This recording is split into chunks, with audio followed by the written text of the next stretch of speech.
الحمد لله والصلاة والسلام على رسول الله وعلى آله وصحبه ومن والاه. بابەتی ئەم هەڵبژاردنە لەبەرەوەی بابەتێکی عەسریە چەند لە کۆنیشەوە هەبوو بەڵام وە لە سەردەمی پێغەمبەر و ئیسلامی ژا هەبووە، بەڵام ئێستا کە ئیسلام حکم ناکا بابەتێکی گرنگە ئەبێ بۆ ئەو بابەتانە هەروەکو پرسیاری نوێژ و ڕۆژوو ئەگەڕێنەوە بۆ لای عالمەکان، ئەبێ بۆ پرسیاری ئەم بابەتانەش بگەڕێنەوە بۆ لای زاناکان. ئەوەی کە من بینیمە لە زۆربەی زۆری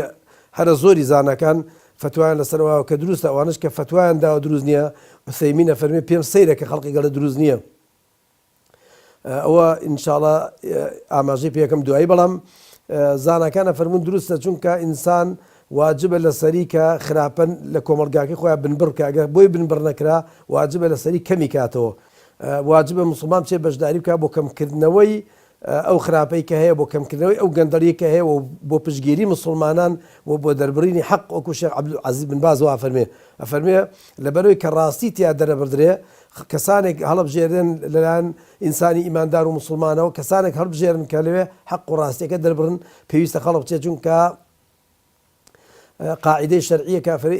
اختیار و ئەخەف الضەرەرەین، ئەگەر دوو زەرەر هاتنە پێشەوە، دوو شتی ناشەرعی هاتنە پێشەوە، کە وەکو بەعزێ لە زانانە فەرمێن ئەو جۆرە هەڵبژاردنەیە کە پرۆژەیەکی ئەمریکیش بێ لەگەڵ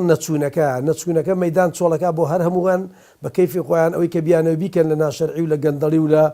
دزین و بردننی سەرۆت و سامانی خەڵقی، بەڵام بەشداریکردنەکان چۆنە بێ ئەوە کەمەکاتەوە لەبەرەوە پێویستە خەڵقی بەشداری بکەوە. ئیبن تەیمیە ڕەحمەتی خوای لێ بێ فەرمێ لەیس الفەقیه الذي يعرف الخير من الشر، فقيه ئەوە نییە کە خێر و شەڕ لێک جیاکاتەوە، ولكن الفقيه الذي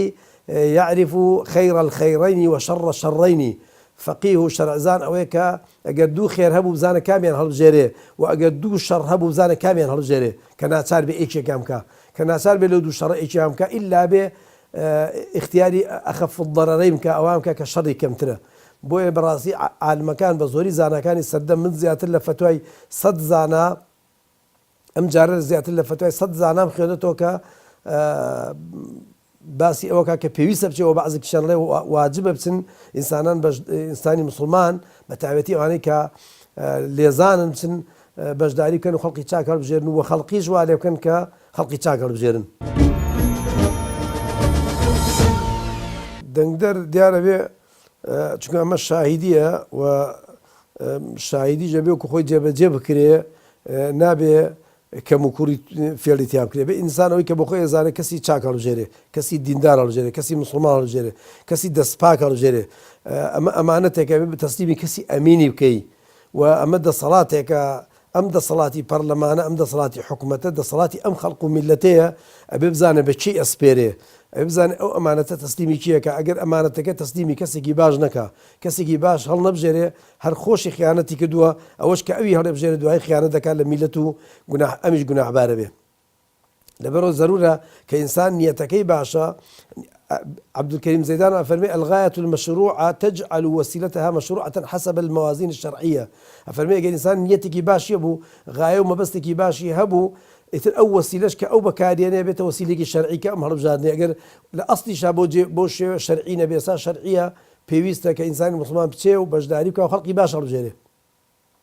هەرگیز ڕەوانیە کە ئینسانێکی مسلمان بچێ کەسێکی نامسلمان هەڵبژێرێ، کەسێک هەڵبژێرێ کە حەڵال و حرام نازانێت، لەبەرەوەی لە حیزبەکەی خۆیەتی، لەبەرەوەی کە خزمیەتی، لەبەرەوەی ناسیاوێتی، لەبەرەوەی تەکلیفی لێ کردووە، بە هیچ شێوەیەک ئەو دروست نییە شەرعی خوا و ڕەئی خوا و پێغەمبەر بخرێتە ئەو لاوە لەبەر خاتری خزمایەتی و حیزبایەتی و کەسایەتی. کۆمەڵی ئیسلامی لەبەرەوەی کە بەرنامەیان بەرنامەی ئیسلامە و ئێمە وەکو موسڵمان ئێمە هەر ئیسلاممان دەوێت لە دنیا و قیامەت و لە قەبر و دنیا و دوا ڕۆژە و لە هەموو مەرحەلەکانی ژیانمانە، چ لە دنیا چ لە قەبر لە قیامەت، ئێمە ئیسلاممانەوێ و ئیسلام هەڵبژێرین بۆ ژیانی خۆمان. حتا ئەگەر سەریش نەکەون، ئەگەر دەنگیش نێن، ئێمە بێ دەنگمان لەگەڵیان نابێ. ومە النەصر إلا من عند الله، سەرکەوتن بەدەست خوایە، بەدەستهێنانی بردنەوە و سەرکەوتن بەدەست خوایە، بەڵام واجبە و پێویستە و ئەرکی هەموو مسلمانێکە کە لەگەڵ مسلمانان نابێ، لەگەڵ ئەوان نابێ کە خزمەتی باش دەکەن. و ئەوەش کە بینراوە لە کۆمەڵی ئیسلامی لەوە پێش بینیمانەکە کاندیدەکانیان هەڵبژێراوەکانیان کەسانی باش بوون، خزمەتیان کردووە و بەرژەوەندی خۆیان خستۆتە لاوە، بەرژەوەندی حیزبیشان زۆر جار خستۆتە لاوە، بۆ بەرژەوەندی خەڵقی زۆر جار خۆیان خستۆتە بەر گلەیی و بەر کە تانج و تەشەری خەڵقی. لەبەرەوە ئێمە بە چاکی ئەزانین ئەوانە کۆمەڵی ئیسلامی خەڵقی زۆر زۆر چاک دابنێ، خەڵقی زۆر زۆر چاک دیاری بکە، دوور بێ لە خزمایەتی و لە حیزبایەتی و لە کەسی فڵان کەس و حتا لە شەهادە و شیش کەسانە بێ کە خزمەتیان پێ بکرێەوە، کەسانە بێ لێ ببرن ئامادە بن بەرژەوەندی حیزبی و خزمی و خۆی و نەفسی بخاتە لاوە لە پێناوی خزمەتی خەڵقیەوە خۆیان وەقفکەن بۆ خزمەتی خەڵقی. چۆن کابرا ئیمامی ئەحمەدی بینی گوتیان چۆن هاتە بەرچاوتی، وەڵڵاهی من وایە بینم پیاوێکی عامەیە، پیاوی عامەی خەڵقیە و پیاوی تایبەتی خۆی نییە، ئەبێ وابن خەڵقی شاهیدیان بۆ با و ئەو قسانەی کاکرێن ئەو شاهیدیانەی بۆیان ئەدرێ ئیشێکی خەڵق بەوانی ڕابینێ بەوانی ئەسپێرێ جێبەجێ بکەن. ئەو ئەمانەتی ئێنە دەست ئەوان جێبەجێ بکەن. بۆیە من بینیومە لە جارەکانی ڕابردووە کە ئەوان دەورێکی باشیان بینیوە و منێکێ لەوانە پێیوتم تیتۆ پێر ڕەوایە دەنگ بۆ من بنتم ئەگەر بۆ ئیمام و خەتیبی بێ و بۆ وتاردار مێ نەخێر بەس بۆ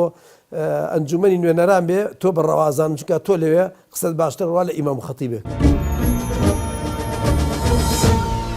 بەڵێ ناو کۆمەلگا و خەڵقی شەر یەبژێرە خەڵقی بەڵام خەڵکە چاوەڕێیە کاکە ئاخۆ وەکو لەم جارە بینیان خزمەتیان کردووە بزانین لەم جارانی